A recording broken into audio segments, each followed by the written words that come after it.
আজকে একটা নতুন ভিডিও দেখাবো বন্ধুরা। চলুন যাওয়া যাক, ভিডিওটা দেখায়। দেখুন বন্ধুরা, মাছেরা কিভাবে খেলা করছে। আমরা যেরকম ডাঙায় খেলা করি, মাছেরাও সেরকম জলের মধ্যে খেলা করছে। দেখুন প্রচুর মাছ, খাবার দেওয়ার সঙ্গে সঙ্গে মাছরা এসে খাচ্ছে এবং কি সুন্দরভাবে খেলা করছে। আপনারা পুরো ভিডিওটা দেখলে বুঝতে পারবেন এবং পুরোটা ভিডিওটা দেখলে ভালো লাগবে।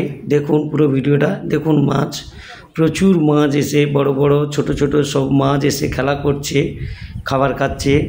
কেমন লাগছে ভিডিওটা আপনারা একটু কমেন্টে জানাবেন এবং পুরো ভিডিওটা দেখুন। আশা করছি আপনাদের ভালো লাগবে এবং আমরা ডাঙায় যেভাবে খেলি সেটা আমরা বুঝতে পারি, কিন্তু মাছেরা কিভাবে খেলা করে সেই ভিডিওটা আপনাদের সামনে তুলে ধরার চেষ্টা করলাম। যদি ভালো লেগে থাকে বন্ধুরা, ভিডিওটা পুরো সম্পূর্ণ দেখার পরে যদি ভালো লেগে থাকে তবে পাশে থাকবেন, সাথে থাকবেন আর এসে আমার পরিবারে এসে একটা কমেন্ট করে যাবেন। ধন্যবাদ।